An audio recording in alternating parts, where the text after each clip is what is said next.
Calgary, it's a place of voiceover, but I have no clue how it works because I am dumb. So I brought on 2 new guests to educate me on this brand new Kirblog. Congratulations. This is the one episode of this entire thing I'm comfortable enough to whip out the fucking kazoo. Wow. I did not know you were such an artist. It's heavy quotation marks. That was brilliant. I'm in tears. Yeah, we're weeping. That was a beautiful symphony. I hear it. I hear it coming out. Hi, everybody. Welcome. Welcome to Voice October 2016, where I'm interviewing various voice acting veterans from the US and Canada, learn about the history of how they started and where they started. Hopefully, if you could tell from that sonnet I just whipped up a few hours ago. Today we're going to be talking about a place that is actually quite a mystery to me, and it's going to be a very educational experience for me after all, Calgary, up in Canada. And I'm joined by another couple of first-time guests. This is actually, I think the only of the 6 I'm doing for this where it's multiple on at once. But these 2 are basically tied to the goddamn hip, and I figured I couldn't have one without the other. Oh, no. You found us out. I mean that in the nicest way possible.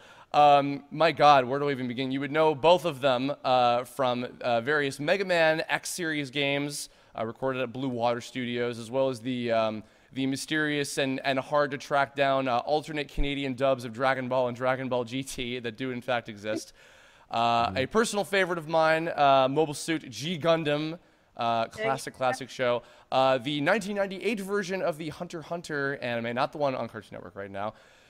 Future Card Buddy Fight, Card Fight Vanguard, God, the list goes on. Oh, and also a show that is near and dear to my heart, and literally it is across from my heart because my microphone has been on the box set of this show for I can't even remember how many years it's been my microphone stand. My Hime. I'm joined by the lovely and talented Carol Ann Day and Lucas Gilbertson. Hi, guys. Hello. Or collectively known, I guess, together is Hermit Sherpa, what you're both known as a duo. Is that right? That's 100%. Correct, sir. My God. Well, I'm going to get to that because I do want to talk about that stuff. But first, let's talk about the boring voiceover shit. Well, I hope not, at least. So boring. What I'm actually really intrigued about, because I at least I think is the case for the people that I have had on, I think that you guys both, and please correct me if I'm wrong, I think you guys started the youngest of all the people that I'm having on, because you both, I think, started when you were teenagers. Is that right? Absolutely, yeah. I started when I was 14. I think I got my first role. Yeah, me too. Oh my God. And actually, to me, that isn't so surprising because I've had a kind of an inclination that the Vancouver and Calgary and Toronto voiceover scenes, as it were, all have a whole lot of really, really talented kid actors that so many of which have gone on to still do stuff to this day. So I guess to start off with, the boring, generic, how did you guys get started in voiceover? Tell me your stories, because I don't know and I want to know. Yeah, you go ahead. Well, I killed a guy. As you do. It's a little bit of black magic. Yeah. But for real, I killed a guy. I stole his voice. I ripped his throat out and I put it in my mouth. I gotcha. So I'm assuming you murdered the previous original voice director of G Gundam when you were 14 and a rampant serial killer, and then the new guy came in and said, okay, well, I mean, if I fire her, she's gonna kill me too. So what am I gonna do? Yeah, that's why I still work to this day. Yeah. Fear. I started acting when I was 12, and I started in theater, children's theater, and musical theater, community theater. And then I actually lucked out. One of my directors, really, really talented voice actress from Calgary as well, said, there's this great new studio. You should go audition, and I did. And then I moved in, and then they raised me there like Mowgli from the Jungle Book. Yeah. At Blue Water. So Blue Water is like the Calgarian jungle, more or less, where you and your loincloth were. Yeah. And I still wear that. Who was the lady who got you in on the scene? Mariette Sluter. Oh God. I know that. Oh, where do I know her from? I know she was in a show I watched. She's been in, she is in your mic stand. Oh, is she? Oh, is she one of the three leads? Yeah, she was Midori. Oh, that's oh wow. Oh my God, it's been so long. Yeah. Oh my God. Yeah. Wow. No, that's awesome. Oh, well then that's kind of funny that you two were kind of like bro sisses in that show for so long. It was cool. I've always had so much respect for her, and the fact that she hooked me up with the studio essentially was just everything. It was a really friendly industry to start in. It was like because when we started, that was when the studio was brand new. Yeah. That was like one of the first year or two. Caroline started maybe a year before I did. Because I'm awesome. She's awesomer. And at that point, it was invite only. It was like who you knew, and they'd go, well, you do voices, you should come here. And then you would go there and do voices. And so it was kind of the same for me. Like I got invited to go to a general audition because my sister did voice work there. And her name was Analia Gilbertson. And she was in stuff like Ayashi no Ceres and a bunch she of was random also things. in My Hime. Yeah, she was in amazing. she was in everything. She was amazing. in a bunch of stuff. She's really, really good. And then I was that annoying little brother that never shut up. I just still am. Humming to myself, making noise. And so they went, well, you are constantly making noise. You should probably audition. I would hope so. Yeah. Also, Exactly. Probably go into. I think can your hear you. sister, your sister might have been partially, in a small way, responsible for the puberty of me and my friends because she played the hot Russian girl from G Gundam that was in charge of oh God, Gulski. So I was like, No way. yeah. How about That's that? hilarious. I'm so sorry. No, don't be sorry. I didn't have the same experience with it because she's my sister. Well, yeah, I would hope not, because dear God. See, it's funny too because like in my own research, especially when I was anybody listening, if you've seen the Mega Man Did You Know voice actings, those were where I was doing a lot of research into Calgary. And I actually called up Blue Water like to see if I could maybe interview some people and etc. And it's funny because a lot of the same names I would see, Roger Rhodes, Jonathan Love, Dave Petit, a lot of those kind of guys that were in everything done up there. It seemed like Calgary was a very, very small group of people that just kind of did everything that they would get. But so when you guys started, what were like the first couple shows that you guys did when they started too? My first show was Ceres, Ayashi no Ceres, followed by Zoids. Okay. Chaotic Oh, Sentry. yeah, that's right. Which I think that was technically the first Zoids, even though it wasn't the first to come out over here. I think that one predates the. It was actually just the fastest Zoids. Yeah. Huh. Okay. It was So you guys are like 14, 15 years old. You're doing this, and I presume had you done any other? Are you doing like commercials or any other kind of like VO before, or was this like your absolute first experience in a recording booth, more or less? For me, it was my literal first. Me too. I walked in and my mouth was bone dry. The nerves were like consuming my being from the inside out, and I just did a bunch of voices, and they're like, "Oh, that's pretty cool. Try it this way." And then I did that, and then I pretty much ran. I left the studio, and they caught me in the parking lot, and they're like, "Where are you going? Why'd you leave?" I was like, "I don't know. My audition's done. I'm going home." I'm running away. And they're like, "Well, just hang out for a minute. Here's some notes." And then 2 weeks later, my first thing was a Zeta Gundam. It was Zeta Gundam for me. Yeah, Zeta Gundam was. Sure. That's right. Yeah. And because Gundam has been so all over the place between like, because you guys did some, Vancouver did a lot of them, we're doing a lot of them down here now. I think there's one that like is in Japan with English-speaking voice actors, which is interesting. So okay, well then I guess when you started, I mean like, because that's like a trial by fire of like, oh, also you have to know how to dub, also you have to like fit into these flaps, and also you have to do all this. It's like, was it like overwhelming like when you first started, or did you just kind of pick up on it naturally?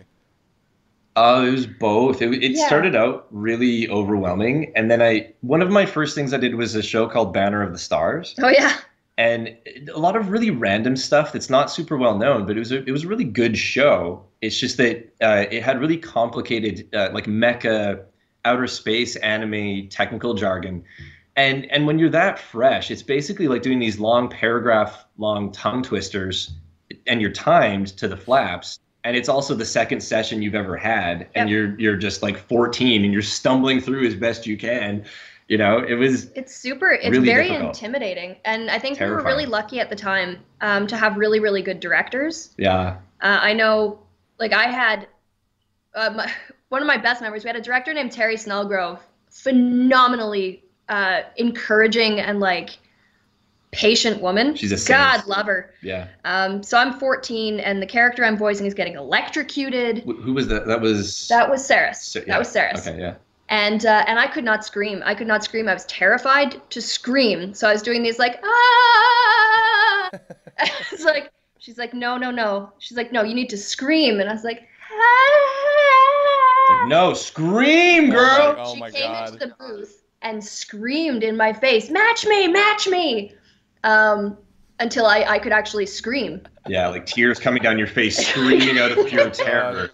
But it was really cool being that young, because you're kind of just you're just forming. You're like a wee little duckling, and they're forming you into a voice actor. and we were, I think, some of the first kids they had at the studio. So Yeah. I had the pleasure of learning from veterans and having like a lot of like the people I really respected at the time kind of guide me and teach me and show me the ropes. Yeah, we learned by doing. That Yeah. it was trial by fire. It was learn on mic while everyone's listening. Yep. Right? The industry was so new when we started, there was no other way. It was literally you learning, and your learning and mistakes are printed, and then they go to broadcast, and that's what you're judged on. And it's like, oh my God. Well, 10 years later, you look back on it and I'm watching it and I'm like, oh, thank God I learned how to act at I some know. point. You brought up the Dragon Ball dub that like it was a Canadian thing, and also in parts of Europe and stuff like that. Yeah. And I those were some of my first sessions, and I listened to my voice, and it's like it's so different now. I have no idea how much I've grown. But it's great. I'm glad that puberty. I have. Yeah, puberty hits. Yeah, I would imagine so. Yeah. Well, I see. Yeah. It's funny because I think you guys, because I would say the Blue Water has like, although it's super niche, I think that they definitely have like some fans out there, because G Gundam is like a dub that everybody knows. Oh, dude, I love the dub for G Gundam. It's so like it's just the right, it's just the right kind of like over the top ridiculousness and shit to it, and like that kind of stuff. And on My Hime, which I picked up like on a whim. I was seeing the character designs a lot. And I was like, oh, I recognize some of these people, because even by that point I was becoming like an encyclopedia for this shit. And I was like, oh yeah, I think I recognize a few people in here. And I was like, oh, this is actually really good, man. I wish I heard these guys like in more stuff. And then actually, I would even argue that for a time you guys kind of certainly saved the quality of the Mega Man animation and video game stuff, because previous games voiceover, I don't know if you guys have. I mean, I'm sure actually, Lucas, you've heard the infamous cutscene that you redubbed, which I was very happy about. I'm glad. Yeah, that's what we had for ages, and I was like, oh God, this is so much better, thank God. And it's funny because there was a time, it seemed like there were like ebbs and flows of like, we're gonna use lots of like actors that are like kind of close to the appropriate ages of these characters, and then they weren't doing that for a long time, and then now it seems like there's a big rise of that too. And it seemed like a kind of shifting back a little bit, because I did have a question. I don't know if you guys know the full answer to this, but so Blue Water is like a sister company or something to Ocean Studios. Like, how exactly did it come about? Do you know? This is a really it's a really good question, and it's a really tricky question for us to answer. So, but I'll talk about it as like transparently as I can. Okay, no problem. The first thing is to be like, that is a way more complicated question than you know, and that's why it's such a good question. Okay. Yeah, Blue Water is affiliated, because that's not a secret. Blue Water is like a sister studio to the studio to Ocean Productions in Vancouver, and we split work between the two studios because of reasons that are complicated. They're above our pay grade. They're above our pay grade, and so if it feels like I'm hedging, it's because it's like, yeah, then if the wrong people hear me say the wrong things, they'll be like, oh, you die now. Yeah, no. Well, we certainly don't want to get anybody in trouble, of course. No. But yeah, And I mean, essentially, the two studios are affiliated. Technically, we are kind of. we're independent, and Yeah. we will pretty much always be like the younger sibling studio, you know, Okay. and that's sort of the way. That's just the nature of the business. That has to do with a whole bunch of business stuff, you know. Okay. Well, because Uh, see, I'm curious about that because I know that there has been a lot of crossover. Like I'll hear Matt Erickson in some shows in Vancouver. he moved. I'll see Gundam games where like James Corrigal will come there. I'm assuming and direct you guys on that. I don't know exactly how it works. So I know that there is definitely like it's clear there's a connection. Yeah. I'm just curious because like I wonder about like because I guess like in Texas for instance like people go between Houston and Dallas like all the time and Yeah. that's like a 4-hour commute for people. Yeah. So I don't know how much like often there's travel between everybody between the different area and then also there's like Toronto as well which is much farther off. Yeah. Yep. But most of the time I'm assuming you guys are where you are. We're by and pretty large. darn separate. The only time typically you'd hear somebody who's known from Blue Water in an ocean dub is if they move out to Vancouver. Yeah. Okay. And then there are projects that are literally split, and they're just recorded in both places simultaneously with different casts. I think the thing that I think of Blue Water like this. Blue Water is like the world's underdog of dubbing, and there's so much there's so much quality and there's so much potential, and we don't often get the ability to showcase everything that we can do. Right. Okay. Right. And so like as much as that's like the best answer we can give without going out of bounds. Of course. Yeah. Well, I mean, when I do get to hear you, I mean, like, I know the big one right now for you guys that's consistent, and is often the case for a lot of places that are, in terms of sustainment, are the, Saturday morning, toy-driven kind of shows. Like, New York has Pokemon and Yu-Gi-Oh! Funimation has Dragon Ball. Toronto has Beyblade and Bakugan to this day.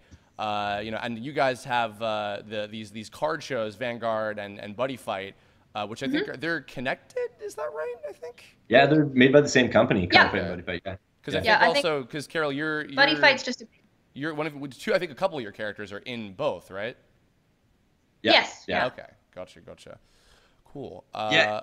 Well, Something really funny happened along those lines. I was doing a business trip. So I work in Blue Water, and we have Card Fight, which is a card fighting game, obviously, and Buddy Fight, which is another card fighting game. And I went down to New York to do some other business, and it turned out that the studio I was doing business with, they were in a studio that was within 4K Media.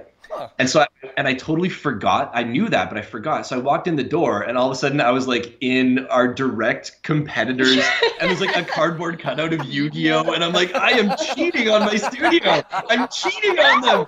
I'm like, and so I took a picture. So you took a selfie. I took a selfie. Like I'm in front of the Yu-Gi-Oh thing, and like ignited a really minor firestorm of people being like, "What, are you gonna be in Yu-Gi-Oh? That doesn't make sense." Wow, that's I was like, fun. no, I was just taking a selfie. I'm just here, and it's kind of sketchy, but don't worry about it. It's not. That didn't happen. Funny story about that. I think I told this story recently on another Kirblog, but I went there once for one audition, and it was the nicest. It was like one of the nicest looking facilities that had all, because like they had like all these like the stand-ups like you were talking about, these posters and like all these awards they had won from like, because when they were like the dominators of Saturday morning. And it's funny because I look at them like literally all they do is Yu-Gi-Oh, and that's it.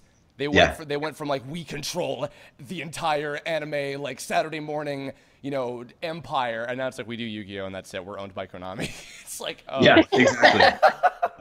And it's weird how there's an ebb and flow with studios like that. Like all of a sudden your studio will be on top and doing all sorts of stuff, and then all of a sudden it'll specialize and it'll do a niche thing, and then 10 years later it's something else. It's it weird. changes. Like even the content that we get at Blue Water has changed substantially in the last 16 years. Yeah. God, it's even So- been that long. We used to do like adulty stuff where people would die, and now we do a lot of kid-oriented stuff. Yeah, we do a lot of toy shows. Yeah. Interesting. Which is cool. Card Fight is fun. Yeah, I love Card Fight. Oh yeah. It's just so many pronunciations, Yeah. just one after the other. gotta keep that brand consistent. Oh yeah. I as the Mega Man nerd that I am, I can't help but wonder, because actually what I thought was interesting, because it seemed like Capcom was doing like a lot of stuff out of Canada for a really long time, between both their games. Their games were in Toronto for a little while. with like Resident Evil and stuff, and then a lot of the shows based on like the Mega Man animated series, the classic Ruby Spears one and the NT Warrior one were done in Vancouver. And then it seemed like when there was a resurgence of like there was like a lot more Mega Man X games coming out, and then there was the powered up Mega Man game. It was like, oh, like this is like the hot spot, and there was like kind of some consistency between the cast of both and everything, and it was like, oh, this is kind of cool, and like it was fun to actually hear kind of, I guess, like proper versions of these characters from both of those franchises again. I know it's kind of just like it's one job, but like, and you have any like kind of interesting stories or memories about when you guys were doing work on like that franchise, as it were? That was one of, I still think being Zero was one of the best things that ever happened to me. And because okay, I've told this story before, so I hope it's not redundant, but I was skipping school one day, and because I forget how old, like let's say I was like 15 or 16 or 17, I don't know, skipping class, and I got a call from the studio, and it was this French lady, Chloe, and she's like, Lucas, can you come in for an audition? And that's a horrible French accent. That's the worst one. That's not French. Way to be from Canada. I know, like, and I'm like, yeah, I totally can, because I'm skipping school right now. And so, what a positive message to send people. How'd you get the best role of your life? Well, I didn't go to school, I'll tell you that. So don't do what I did, kids. Yeah, do as I say, not as I do. And so I went like immediately. It was like I think someone else must have dropped out, and so I went down to the studio and I did the audition. It was for Zero, and oh, this is super awesome. And the only direction that I got, I did a couple reads, and it was for lines at a command mission, I think. And they're like, that sounds great. I just need you to sound cooler. I was like, all right, I will sound cooler. Okay, I'll sound so cool. And so I kept on being cooler and cooler, and then they Story sort of, of your life. I know. And then they drove me, and then I kind of ended up sounding a bit like a surfer, because I think at that time that was what was cool to me, was surfers. And so I did the first Zero thing, and it went over really, really well. Or not, no, it actually didn't. I really enjoyed it, but there was a little bit of criticism online that I sounded like a surfer. And then so for X8 and whatever other one, the OVA, the Day of Sigma, I took that criticism online and I just exercised the surfer while still retaining the voice. Okay. And then people really liked it. And then from there, I started to realize the difference in being in something that a lot of people are already looking at, and how much positive response. And like, you gotta understand, like I was just like a kid sitting in my basement on the computer being like, people actually like this. And it's profound. And then there's people talking about it, and it makes you want to get involved and stuff like that. So I don't know, I did more and more. I did the redubs that you saw, like the Death of Iris thing, kind of as an homage to what I had gotten out of it. Yeah. Right? Well, Mega Man was so much, I think that was one of the first shows where they actually let me kind of drop into a lower register for Marino. And because, I mean, I think in the same game I did Ref Legion as well, which was a totally different character. Yeah. But for me, it was just really fun to kind of like explore that and to be given the freedom to kind of try something different. Because I think up until that point, I'd mostly just voiced pretty straightforward young girls. Yeah, that's right. Because I think I like a while ago I missed like, oh, was she like Nana or like one of the more like I'm the girl like type person? Oh no, she was like the badass ninja girl, and I was like, oh cool, yeah, that's a little bit different than usual. Totally different from anything that I'd done there previous. Yeah, one of my favorite memories from recording the Day of Sigma OVA was that it wasn't actually really animated before we did it. Like, we're a dubbing studio, so for the most part, it's all already there and we matched flaps. In this case, it was based on timing, but I saw the whole OVA in like pencil scribbles and like hand-drawn Zero. And oh yeah, that's right. Yeah. It was so cool to be a part of it from that stage forward, because you never get that. Well, you get really connected to a project, I think, that way. Yeah, because it's either you see nothing and it's prelay, or you see the whole thing and it's dubbing. So it's like right in between the two. Yeah. I think that's relatively common, because I think that Street Fighter was that way too, with a lot of the cutscenes for the recent ones. Yeah. And I've done that actually. I think it's okay to say this with Gundam Origin, because they in that case they want to release that movie simultaneously in English and Japanese. There Yeah. are some cases where it's not 100% done, and there will be a couple little animatic bits and everything, which from my animator's heart is like, ooh, Nito, ooh, I'm seeing, exactly, I'm seeing right? shit, you know? Yeah. You get to see like the big process from a big studio. Well, it's like doing the things. bones. Like you're watching it be built from the bones up. That's really amazing. It's really cool. Yeah. Another story that I have about Mega Man stuff, I was thinking, because someone was asking me recently, online I get a lot of questions. They're like, are you and Mark Gatha friends? How well do you know Mark Gatha? Because he was X, and like X and Zero, we are best friends. I am X now. You're X now. Yes. Yeah. Accurate to the X4 voice that was like, what the hell? Yeah. What's going on? I think we can all agree it's the best X voice. That is the best X. The funny thing is, like, I have never once met Mark Gatha in my life. I've never met him. I've never even seen him. He could walk by me on the street and I wouldn't know. I don't know who. I've never met him. Isn't he like a doctor, like up in the mountains somewhere, like being a badass and saving lives or something? That's Okay. all I've heard.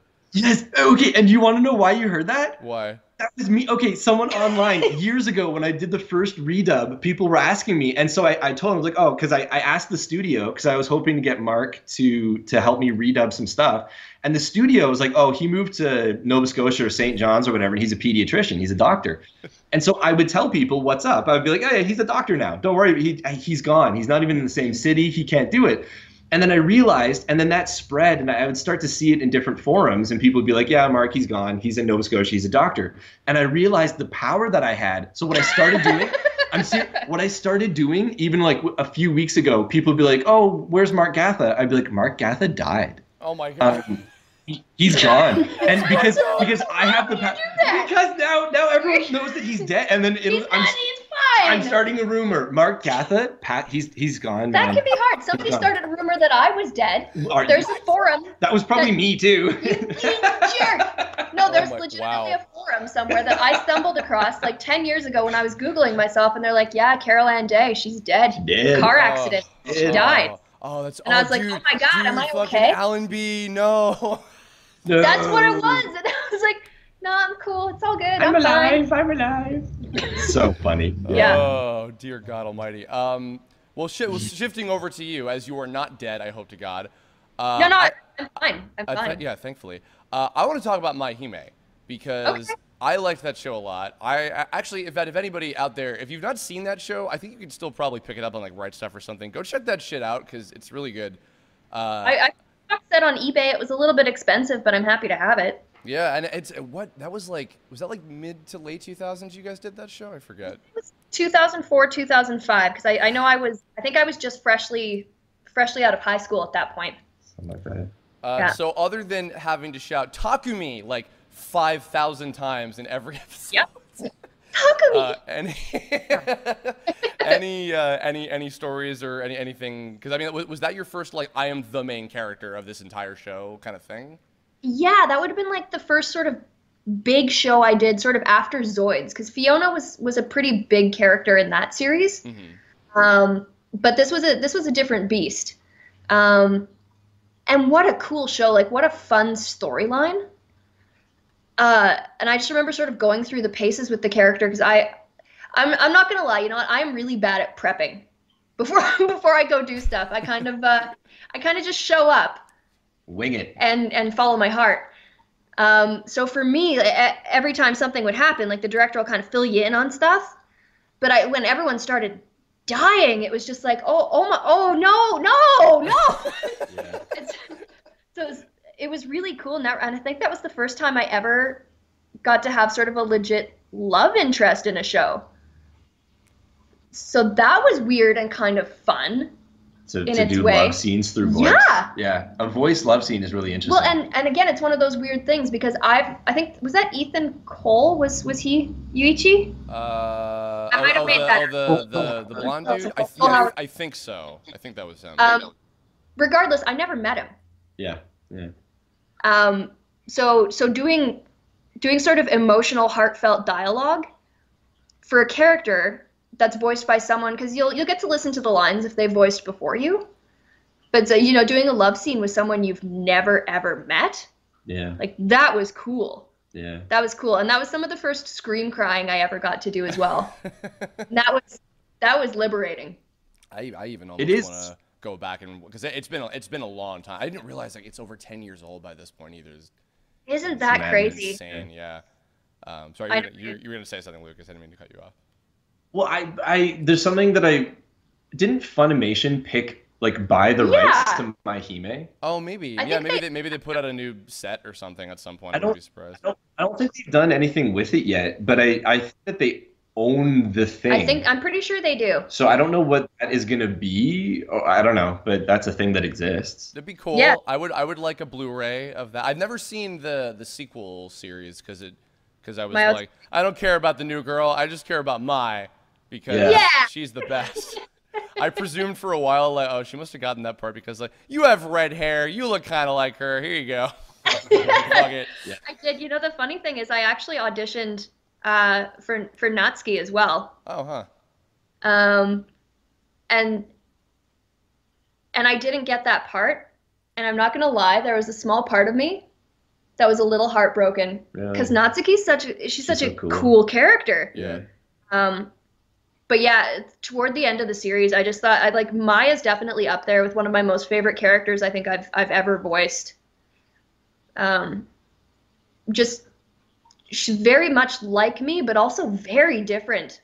So to get to kind of like play with those emotions with somebody else is like that's really fun. Yeah, to go from like fighting to laughing to crying, it just gives Yeah. you a nice range. Doing shows that have that range Yep. is really nice. Well, because you know it's funny. A lot of people seem to have this perception of like that VO is about like range and doing lots of voices and everything. And when you get to do like really cartoony kind of shit, it's a lot of fun.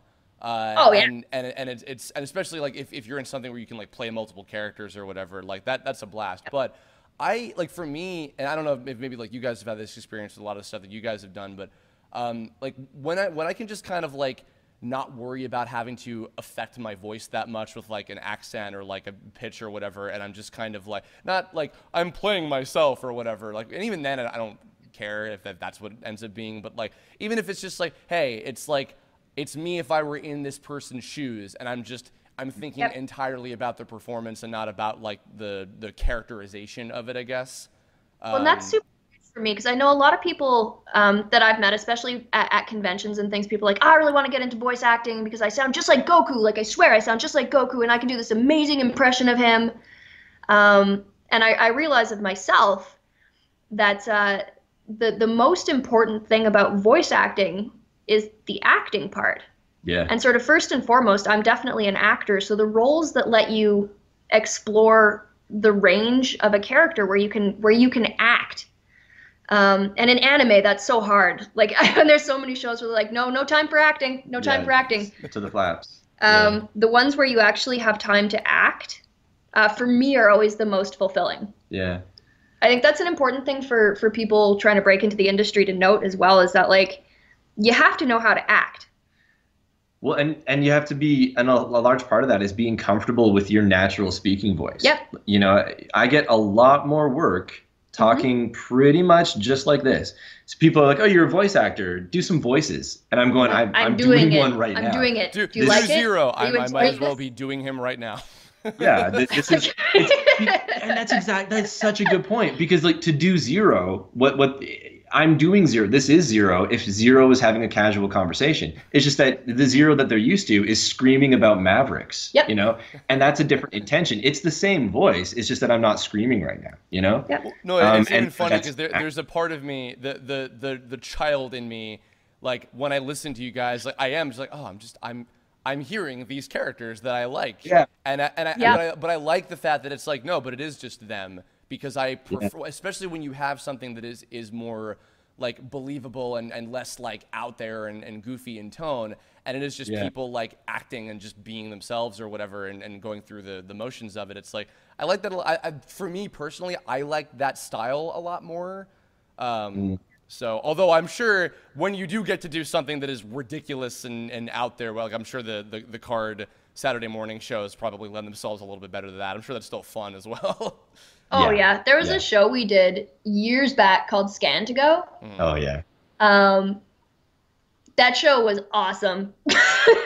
I don't know what happened to it. I think you can still see the episodes online. It's somewhere because people have been bringing it up to me. They're like, okay, you're a tiny robot. And the director kind of let me like throw a little bit of Cartman in there. So that was like a super weird voice. And then like, and now you're also a space pirate. Yeah. So it was two really weird, super cartoony characters to do in one show. And I just like, that was fun. Yeah, that was really fun. It's like candy. Doing stuff like that is like your candy sort of junk food. And then your main course will always just be probably much more typical regular speaking voices. Yeah. You know, but maybe sometimes pitched up, pitched down. But they're all fun no matter what. You know, actually, you just reminded me of a point. I've been thinking more about. I've been doing a lot of ruminating on this recently. Oh, not ruminating. Since I'm gonna ruin this.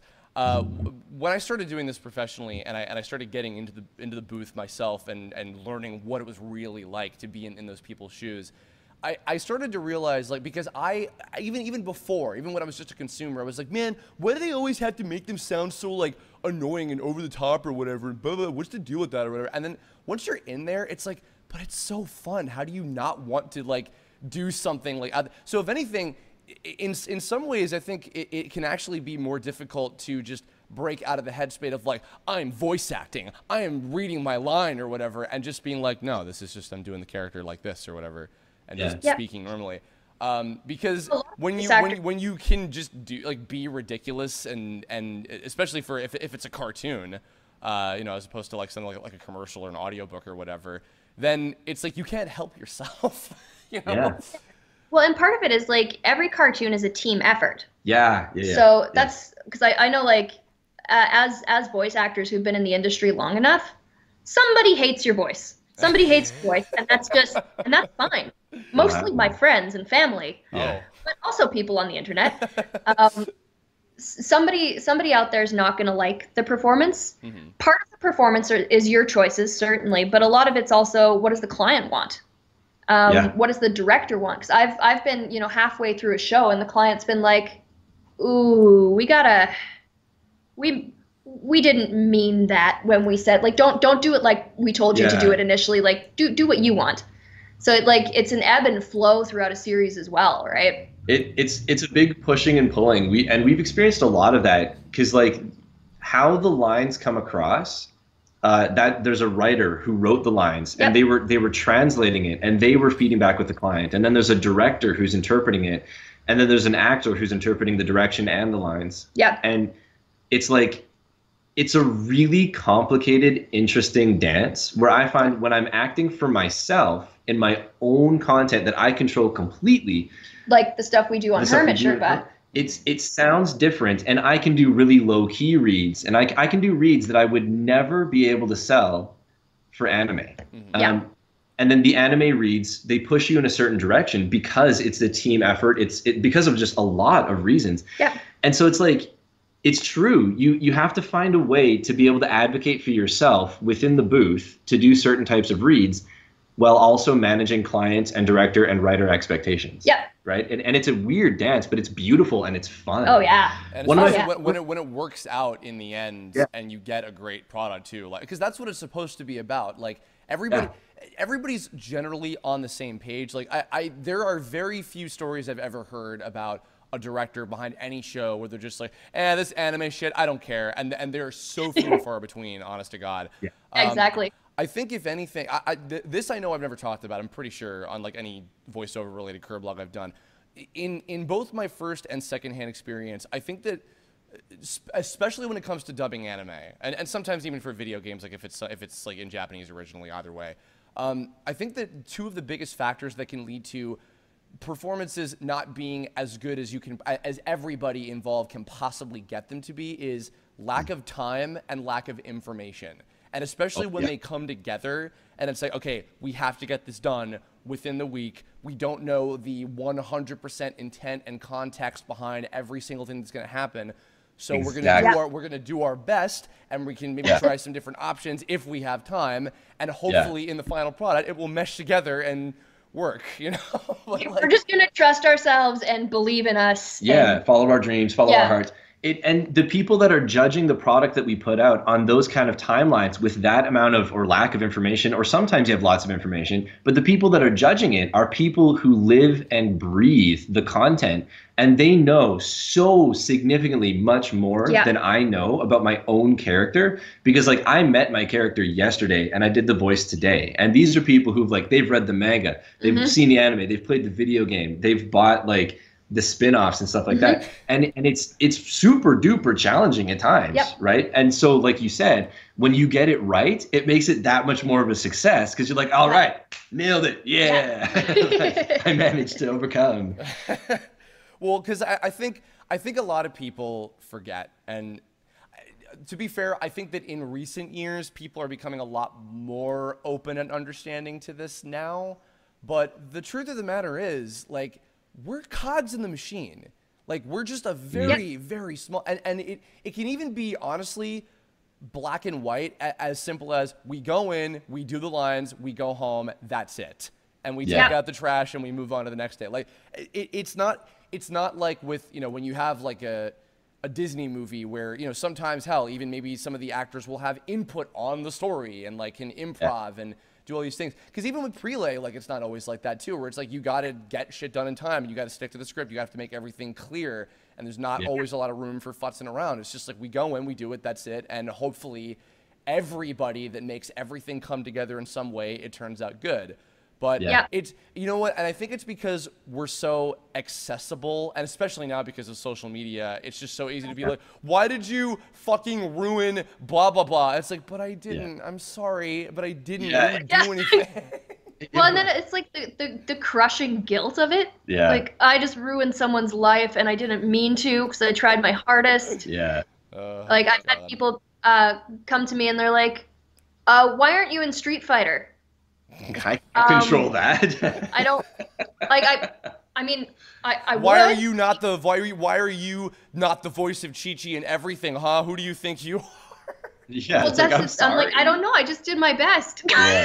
No, even that. No, I can't imagine. That's probably going to be like. It was just, I don't know. They were doing it here, and I did it, and I didn't know I was replacing somebody. Just God, don't yell at me, please. But I find for every one person that really hates you, like at like a gut level, there's more people who I think like you. I like to think of it that way anyway. There really are. It's insane the kind of community that we have doing Mega Man and doing Card Fight Vanguard and Buddy Fight especially. People spring up, and all of a sudden it's like you have a shit ton of friends that you never knew that you had, and we're so lucky to have. And there's a lot, and it's insane, and it's like not deserved, but it's my favorite part of conventions. It's my favorite part is I'm like, oh my God, like I know you want me to write my name on your stuff, but can I just say for like 2 seconds, thank you for talking to me? Because like I know me, I'm a big weirdo. I'm nothing. Like you want to be my friend now? Like it's like we go home and we are ourselves every day. And it's nothing out of the ordinary. Like we're just people, and then all of a sudden people want to be our friends based on our work. And that like I feel like I always struggle to communicate how profound that is and how nice it is, because there is a lot more of that than the hate and the complaints. There's a lot more positivity out there. So it's good. I would agree. I think that is the upside of the social media side of it, where it's like when people give enough of a shit to want to research, like, oh, who was the voice of that character? Then they did a really good job. I want to find out about them. And then it's like, oh, hey, they're a cool person and they do interesting things, and I want to. And then even like I remember, like, you know, I could say this now, whatever, fuck it, because I am by this point. I remember as a kid, and like I was hearing like interviews and podcasts and panels with like a lot of like the Funimation guys and like and the Ocean Group guys and a lot of these different people that I grew up hearing and everything. I was like, man, these people are so cool. I want to like be friends with them. Like, it is. It's weird how like that feeling comes up, and I don't know exactly. Maybe it's a cry for help. I don't know. I think it's remarkable how any form of media, and especially cartoons, can really impact your life, and they become such a huge part of your life. Like I watch almost exclusively cartoons. And the voice actors, for me, the animators do this huge, monumental, incredible task, and then the voice actors come in and they bring that art to life. And what a gift. Yeah. Like, what a gift to me in my life.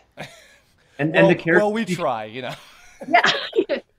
It makes me think of it's a little bit different, but it's my access into this world. I remember playing Final Fantasy VII like a long time ago, and how every single character in that game, it was like those were my friends. I didn't have friends outside of Final Fantasy VII. I had those characters, and so I'd sit in the basement alone, like forging this like life with the characters in the game that I was playing. Right. And it's I don't know, I think this is what people do, and everyone has a different property that they do that with, and it becomes a bit more important than just a show or just a game. It's like these are in some different way your relationships, your friendships, you know, and then it's only natural to be like, oh, there's people doing those voices and they're also cool, and I want to be friends with them. I think it's totally natural. And I think we all do it just in different ways for different shows or books or whatever. Or music. Like, there's something. Everyone has something that they gravitate towards. Actually, side note, it's funny then when the remake comes out, because you're going to be like, oh, my old friends, and they can talk to me now. I can hear your voices. They can finally say something back. Oh my God. Is that the guy from General Hospital? Is Cloud? What the fuck? I actually just before Voice October started, I did a Kirblog with my good friend Ben Diskin, who is also a very accomplished voice actor, and we were talking about meeting our heroes in various places. I'm actually curious, especially after what you guys were just talking about. You talked about a few people within like the Calgary circle that, you know, have been like major supporters and have gotten your start and everything. Do you have like heroes within this circle, or even out, like maybe in like LA or Vancouver or Texas, anywhere that like you really look up to, that you've had experiences with? Tom Kenny. Oh yeah, absolutely. Tom Kenny. So I don't usually do photo ops or go to photo ops when I do cons, but Tom Kenny was here for Comic Expo. I think it was last year or the year before, I can't remember. And it's the first time I've like paid for a photo op. Because I was so excited because it's Tom fucking Kenny. Oh, I love him. And so I was trying so hard to be cool. So I'd written, here's the timeline of my day. I wrote an archaeology exam that morning at 8 a.m. It was my final. Did not sleep the night before, so I was tired. I had a panel, and then I waited around the entire day. So I am strung out. I just need you to know that I'm a hot mess by this point in the day. And everyone I knew at the con had left, and so I'm waiting for my photo op with Tom Kenny, and I was like, I'm cool. I'm a voice actor. We're both voice actors. I've been voice acting a long time. He's been voice acting a long time. I can do this. I'm cool. Whatever. I'll just go get my picture taken. And I fangirled. Oh my God. I walked up to him and I couldn't speak. And all I could spit out was, I'm so excited. and then he's like, yeah, I'm excited too. And he like did the double guns and like put his arm around me, and I lost motor control of my face. Her face. So I think I managed to open my mouth. Yeah. So I have this gorgeous photo of me and Tom Kenny with just my mouth open and all teeth. We've got to send you the photo. Famous Carol Ann Day like open mouth crazy face that Yeah. So I'm pretty sure I bowed to him on the way out. I'd just come back from doing a bunch of conventions where you're with Japanese clients, and I bowed. Wow. So I guess you could say I don't really have any heroes in voice acting. No, not necessarily. Because they're all dead, I killed them. Yeah, stole their essence. Spoiler, Tom Kenny was the person I killed. That's how I got started. Yeah, 100%. That's one of my most favorite things, and one day if I ever get the pleasure of actually like kind of talking to him as a peer, I'm gonna make sure I bring the photo and tell him the story. Yeah, we've got to send you the photo because it's hilarious. The look on her face is just so weird. It's like, that's not your face. What face is that? What are you doing? And I was like, I couldn't. Like I lost my ability to even. Yeah, exactly. Yeah. Yeah. But I mean, there's lots of amazing voice talent out there. Like I know people like Tara Strong and Mark Hamill, because I loved the Batman cartoons growing up. So like Kevin Conroy and Mark Hamill. There's Tara Strong and Who's a fellow Canadian, by the way, of Yeah. course. so I don't know. I think pretty much everyone is my hero. Yeah, I've never met anyone that I really looked up to. And for me, I've like Billy West, it was Yeah. really, really big for me. God, he's so good. And pretty much anyone in The Simpsons and Futurama, those were the people that I was into the most. Yeah. And I've never met them. And one day I hope to, but I don't know. It just hasn't happened. So I don't know what it's like to meet, because I think I would be terribly It intimidated. is horrifically embarrassing. Yeah, Let me tell you what. The only equivalent experience I have, and it's kind of it's Was it different. when you started hanging out with me? Yeah, I was like, oh my gosh, Carol and Dave. Oh my God, Homes by Whoa, Abby. we did Homes by Abby commercial on the radio. Whoa. Well, I did want to actually lead into, because I kind of assumed with the fact that there were so many kind of folks around the same age range or so starting, I kind of assumed that a lot of you guys maybe might have, and also it's just how small the whole kind of scene was, that maybe a lot of you guys knew each other. How did you guys all meet each other? We met. So this is okay. So we met again. We were like whatever, 14, 15, something like that. So we're awkward junior high schoolers or something. I was a hard punk. I'm just stating it for the record. So the first I was a time, badass bitch. the first time I met Carol Ann, I was sitting down on the futon that they had in the green room. It's a futon for some reason. And I think I had been aware of her. Like I think I knew who she was, but we had never met. And she was just like this kind of intimidating girl, kind of, I don't know, just like. I was a badass bitch. She was badass.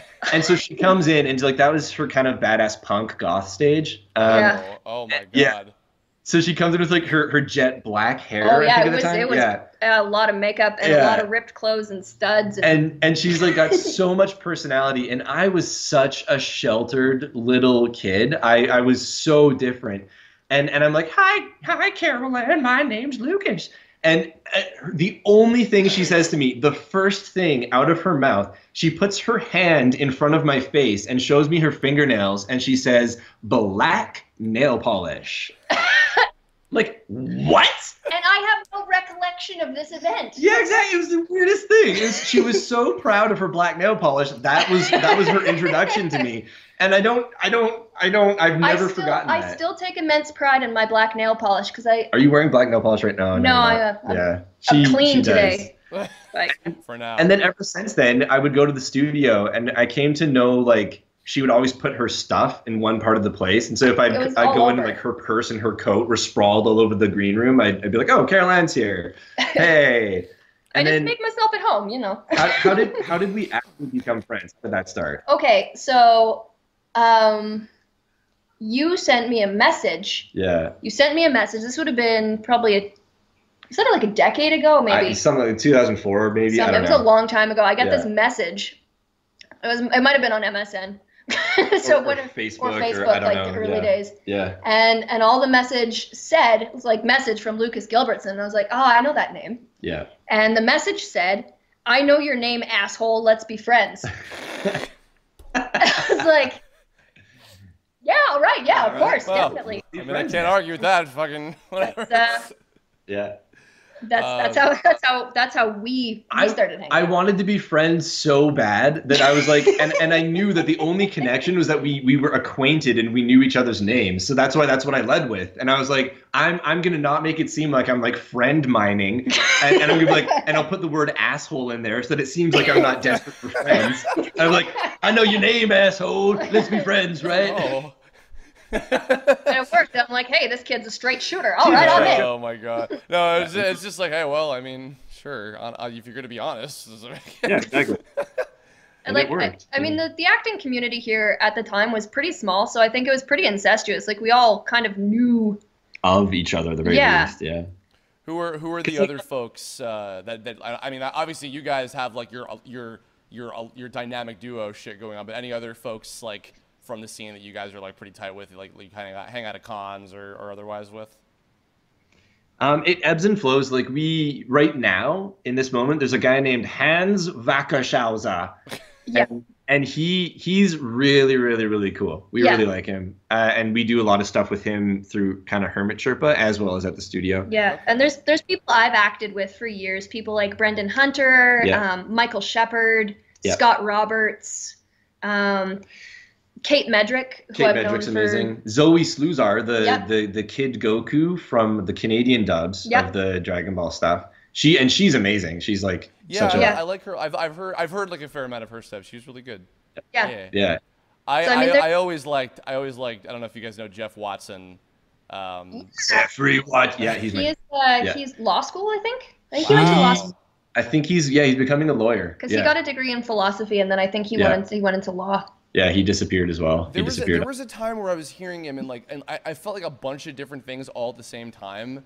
And He has an amazing voice. I was like, oh, he sounds so nice. Like everything I hear him in, he sounds like such a nice guy. 100% that he is one of the nicest people. He's got one of those really clean, really natural, really genuine personalities where you talk to him and it's like, you're a good dude. I like you. You're just a good guy. I'm 100% on board with Jeffrey Watson. But then, like, I don't think I've ever really met anyone at the studio that I haven't liked. Yeah, that's the thing about voice acting is that there's so much less weirdness than there are in other forms of acting, I think. There's like, a lot. Roger, I had the pleasure of doing a convention with, and, like, Roger... We have a thing about Roger Rhodes. We do, and we've never told Roger Rhodes, so I hope he's... No, I kind of hope he's not listening. It's okay, he'll never hear this. Sorry, Roger, this is just how it is. We love Roger. We think he's one of the best people. So talented. So much so. That I believe that if reincarnation's a thing, and you live a perfect life enough times... More than once. I believe you get reincarnated as Roger Rhodes. That's what happens. But you got to do it right. You have to live completely as kingly as possible, and then you're Roger Rhodes. I worked with him in radio. He did the morning show or the afternoon show at a country music station, and I worked with him a little bit. And I was just he is one of those people where he's better than everyone, and it doesn't matter. He is so nice and kind, and he has his loving family, and it's like. No one on the face of this planet will ever have anything negative to say about Roger Rhodes. There's him, and there's people like Dave Pettit who like... He's a saint. He's hilarious. You grew up with him, and just like, what a phenomenally talented individual he is. Also the coolest voice in goddamn existence. Exactly. He's amazing. He's ridiculous. Look at my body, Domon. Yeah, and now he's doing like narrations for everything, you know, out of Vancouver and Nanaimo. Yeah. You know what's funny about Dave Pettit? He he has to commute from Nanaimo, which is on Vancouver Island. So he has to go into Vancouver, he has to cross like the ocean, like a body of water. And you can do that by ferry, but no, Dave Pettit don't take no ferry. He takes like a helicarrier. He literally. Exactly. And I see pictures of it on Facebook all the time. Like, that is the coolest thing. You take a helicopter, like, and not just any helicopter. It's like a 12-person helicopter that he takes. Oh wow! Yeah, shit. It's amazing. He's a hero. Yeah, for sure. Holy shit. Wow. Well, I guess then going back to the two of you though, because that's what this is all about. All about us. How did I think actually this is a great way to. Oh, you know what? Actually, hold on. No, before I ask about Hermit Sherpa, because I want to end on that. Cool. We talked a little bit about advice, and you guys were talking about like your tried and true actors before you were doing voiceover. I know maybe this is another one of the generic questions, but any kind of advice, anything that you would give to people who are, you know, now that there are a lot more. In fact, actually, you know what? No. Here, I'll even get more specific. From what I understand, there have become opportunities for up-and-comers in Calgary with like the classes available and stuff like that, and like the fact that because of the fact that the kids, you know, get to start doing stuff, like maybe for even people that are specifically in Canada. If you wanna go there, what kind of advice would you give to people who want to get into voiceover? What I always tell people, number one, and I'll say it once and I'll say it 100 times, the foundation of being a good voice actor is being a good actor. So I always encourage people to take workshops before you go to your first general. Mm-hmm. Get some practice in, get comfortable with the microphone. Because even the most seasoned, like I've seen veteran actors get in front of a microphone and freeze up because it's a weird, intimidating thing. Yeah. So learning how to do that and just remembering to like, it's gonna sound a little bit harsh, but like check your ego at the door and know that like as a newcomer, like you don't know everything about this industry. So just be open to learning, and be okay with the fact that you might suck for a while. Yeah. Sucking sucks, but like it's how you grow. I think it's really important to check your preconceived notions of what you think it's going to be like. Just don't even go in there thinking, just go in like a blank slate. That's exactly it. You are zen, you are empty. You are, be water, be formless, like don't go, because those are some of the primary mistakes that people make, is they go in and they think they know a lot about it before they've done it. And it so often doesn't work for them. Yep. And because of that, and sometimes I feel a bit guilty because they'll ask like, how did you get into voice acting? And the way that I got in, I don't think is valid once an industry has grown beyond a certain size in a city. I think it's one of those horrible answers where I got in partially due to timing and luck. Yep. If I was to get into the industry right now, I would go in through workshops and training and auditioning and agents. But the way that I got in 15, 16 years ago, the industry wasn't there yet. So I think people have to do a bit of research and see, where is the industry in your city?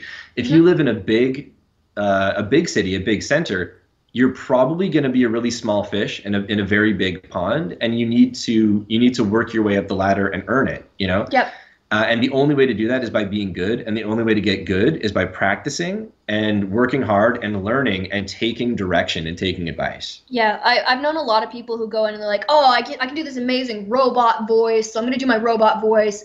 And then I'm going to go in and I'm going to do my best, like, power up thing. Yeah. And that's, 90% of the time, yeah, they don't care. They don't want that. They want to hear you. It's a really dispassionate process, much more so than people will think. It's very clinical at times. They'll be like, I just want to hear you, because I've heard, when you go to a studio, they've heard voices every day of their life for 30 years, Yep.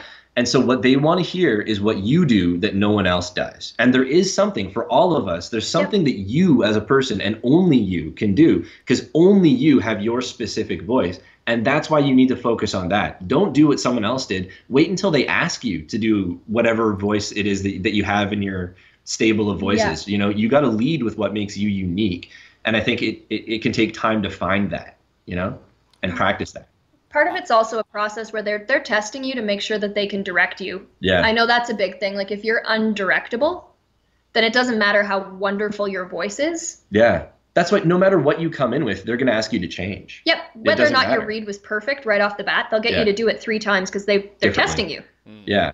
So practice. So everything that Carol Ann says, I think is the best answer, and it's the only answer. And then my only addition to that is like, I feel like for me, the way that I got better, and still the only way that I get better is workshops. But really what I'm getting from the workshops is practice. Yeah. And if I'm practicing and I'm actually, recording myself, and you don't need $1,000 microphone to do that. You can record yourself on your cell phone, read scripts, practice with your friends, do little short scenes and stuff like that. Mm-hmm. Do voices, do regular voices, do a soldier, just play around and practice. Because that practice, that's, you need hours under your belt of doing voices. That's what you need. Yep. So yeah, do it.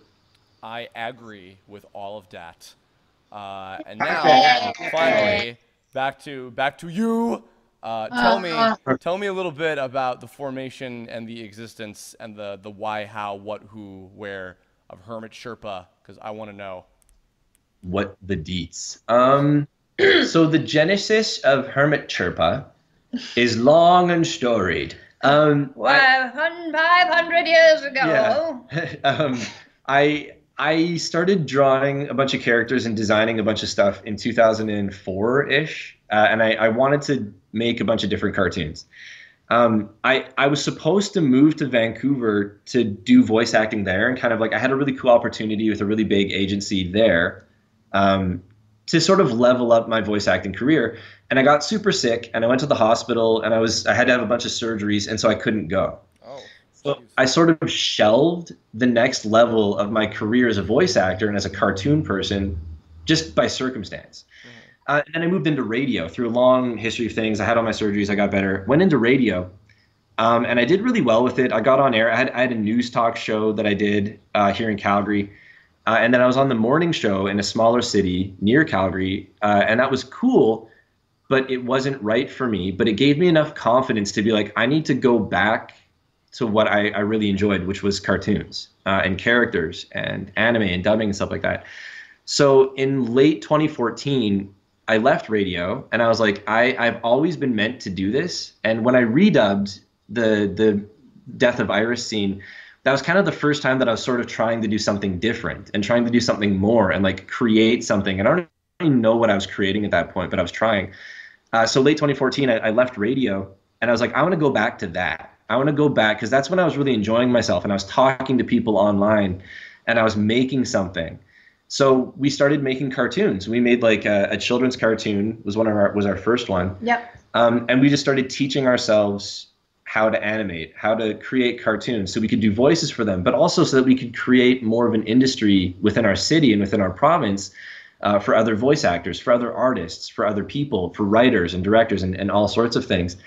And then it just spiraled out of control, like horrifically. Our lives have become completely unmanageable. They've been completely consumed. Like, we'll make tons of cartoons, and Carol Ann works like insane hours. Yeah. We both do, creating things. And now there's a studio out of New York that we have 2 cartoons that are going to MIPCOM. And if you don't know what MIPCOM is, it's in Paris. It's like the Media Internationale Production thing. It's a pretty big deal. It's a pretty big deal. It's where cartoons are bought and sold, and where like dubbing contracts for anime are sort of decided on. Yeah. So we have a couple cartoons going there, and we have like a film that we're working on potentially with these other groups. So we're doing a bunch of stuff, and all of it is rooted in the fact that I simply wanted to do more voice acting. And it started, I think, we needed more. We started doing conventions quite a bit years back, and we kept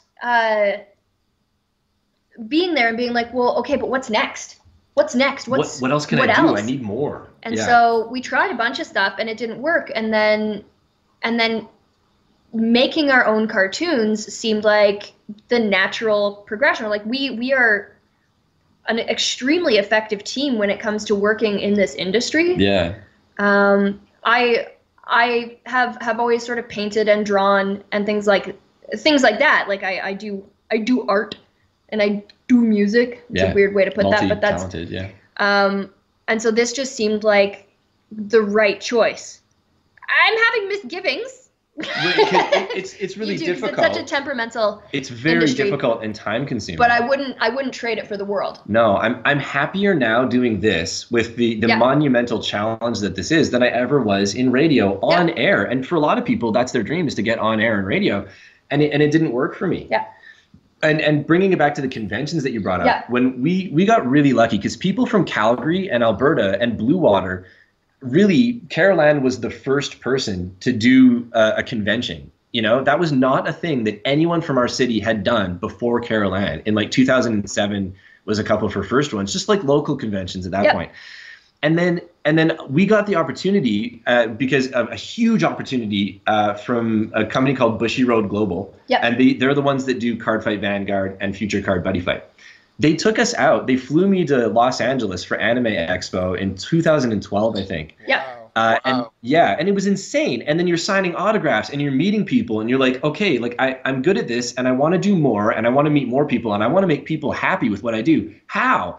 And then they sent Carol Ann to Anaheim, and then they sent me and Carol Ann both. The both of us, we went to Manchester, England. Yeah. Which was like, England! It was so cool. And can you imagine growing up since you're 14 at a studio and you grow up there and then all of a sudden and you love it and it's so much fun and people enjoy what you do sometimes and you just want to do more and then you get sent to travel for it and you're like, okay, we're good at this. I love this. People like this. I want to make people feel good. I want to feel good. How can I do more? Yeah. And so after all of those experiences, Carol Ann and I sat down on the same couch that we're sitting on right now. Yep. And we're like, how can we get our foot in the door of the next level? How can we do more for ourselves, but also for the industry and Blue Water and for everyone here? How can we level this up and just get more work and do more? So we decided to build our own next level. Yeah, we're building it ourselves, and Yep. it's called Hermitship, and we make cartoons, and you do too, which is Yeah. amazing. You're because an I've seen awesome animator. Yeah. Tom is fantastic. And it's stop it's it. so It's so so cool. inspiring because it's like Tom is amazing, and we want to grow towards things like that because that is so cool, right? Yeah. No, it's insane. And then hearing your voice and hearing what you do, it's like it's actually really cool because it feels like it's just another facet of industry that we want to do more in, and it's awesome to have, I don't know, to meet people and do stuff like this. It's just really nice to be here right now. It's really great to be here right now. It's really nice to be here right now. No, seriously, no, that really does. I'm not putting on a show. That really does mean a lot. And like, it's funny because there's so much. First of all, I think that entire story actually is a further extension to the advice, because I think that that's incredibly poignant for people to be aware of. I actually can certainly relate to, even though I don't live in New York anymore, the New York talent pool, I think, actually gets a bad rep because of, you know, the reputation of the 4Kids stuff back in the day, when there are so, I mean, like, for fuck's sake, Broadway is in New York. There's so many amazingly talented performers that are there. And even though Pokemon and Yu-Gi-Oh is what the VO scene is mainly known for, like, anytime something really cool, like with NYAV Post, I talked to Stephanie Shea about that. You know, when they get to do something there and like showcase what they can do, like, that makes me really happy. You know, just like I'm sure, like, when Blue Water gets something that's, oh, this is really cool. Oh, I really hope that people like this kind of thing. Yeah. And then as far as like pushing to the next level, I mean, like that's something that since I've moved out here, that like I've really become so self-aware of with everything I do, with every aspect of like animation, voiceover, creativity in general. You know, it really is. And the fact that we kind of have, I've said this 1,000 times, but I'll say this again too. We're very lucky that we have the internet age of just, we can make whatever the fuck we want and put it on the internet, and it's there. And if it's good, hopefully, then hopefully it will be deservedly shopped around and get around and etc. And, you know, all the while you're, you know, trying to improve with each, you know, successive thing, then there is more and more inspiration to be had, more and more inspiration to be given. And I love that shit. So, like, I found it so beneficial because, I mean, Lucas does the majority of our animating. I'm learning. I'm getting there, baby steps. But to be able to explore all the different assets of your industry, things that you wouldn't necessarily know as just a voice actor, things like character design and how things are put together, and having the opportunity to write scripts and see, like, okay, let's do a 5-minute cartoon. Let's write a script. Okay, it's a 20-minute cartoon. Awesome. Yeah, it's true.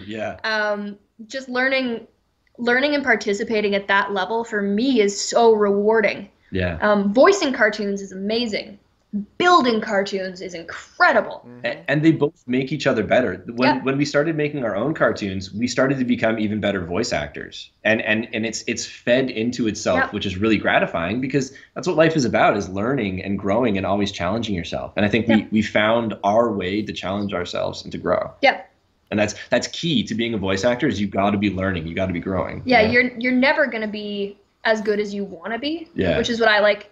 When I used to play music, I always realized that no matter how good the thing was that I wrote, my ear always wanted it to be better. So you just keep trying to level up, and then as soon as you do level up, you realize that there's more. And so it's just that constant process of knowing that no matter how long you've been in an industry, you're never above criticism. You're never too good to get better. And the phrase that I heard that describes what you're saying is that your taste will always outstrip your talent. And it should. If your taste will always be like, you know what, I could do better. And then just don't let it discourage you. Just try to do better next time. And then you'll always feel like that, and that's okay. You know?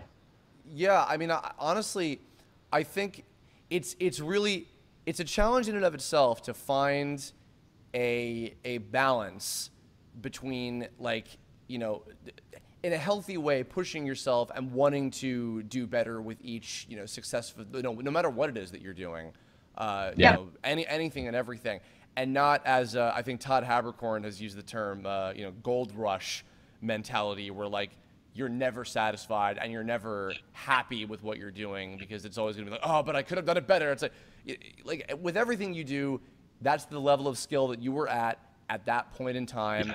And you know, unless you, like, you know, hurt somebody or actually fucked something up, which, you know, by and large, you probably didn't, and you're probably just being hard on yourself. It's worth being proud of, you know? Oh, yeah. I always say celebrate every victory. Yeah.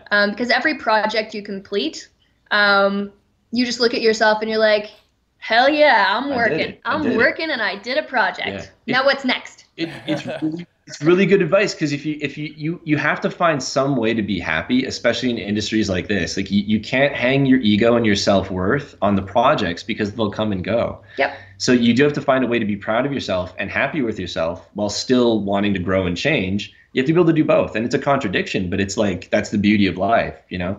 Yeah. You know, I want to get better, but also what I'm doing is still good enough, and I still want to get better. I can do both at the same time. Yep. Yeah. Totally true. Find that balance, everybody. I think that's, if you take nothing else away from this, please. This was really fucking cool, guys. Like, my God, awesome. Seriously. Hey, thank you. And by the way, I'm playing favorites here. You are welcome to come on a Kirblog anytime if you ever have an idea for something, because this would be great. 100%. And tomorrow. Also, I feel like probably because compared to the other people that I had on, you probably have more free time. So, also. 100%. Oh, yeah. Nothing but free time. Well, I think that's going to wrap us up. So, I guess very last thing, do you guys want to plug social media, Twitters, Facebooks, all the usual shit? And obviously, youtube.com/HermitSherpa, where you can see all their great stuff. Yeah. youtube.com/HermitSherpa, twitter.com/HermitSherpa, twitter.com/CarolAnimation. Yep. We're on Facebook. So Hermit Sherpa has a Facebook page. I'm there, Carol Ann Day Voice. Yeah. If you Google anything with Hermit Sherpa, we're the only Hermit Sherpa that exists. So you'll probably just find us. Yeah. All right. Well, go find them. I'll have links to all that shit in the description, so you won't have to search far. Cool. That's going to do it for us. So everybody in the comments below, if you have any stories or memories or things to share about any Calgary dubbed or recorded animu or videogams or anything like that you want to share, if perhaps you've met Carol and or Lucas at a convention before, you know, tell us any thoughts you have. If there's any stuff that you want to share about that, and maybe any other questions, and perhaps I'll sift through that, or hell, maybe even they'll look at them. I would imagine you guys probably look at YouTube comments. And yeah, that's it. By this point, I think this will be like the fourth one of these. So I'm having some semblance of what the order will be by now. So there's a couple left. Don't know when or who they'll be, because not all of them have been recorded yet at the time that we're doing this. Time travel, what else is new? Live by the sword. Yeah. What's up? Live by the sword, die by the sword? Yeah. Oh, well, that sounds like a violent... Follow your dreams. Yeah. Sorry, I had to pull the blade out of my back. That's it. Yeah, follow your dreams, but don't kill me with a sword. Bye, everybody. Bye. Thanks for having us.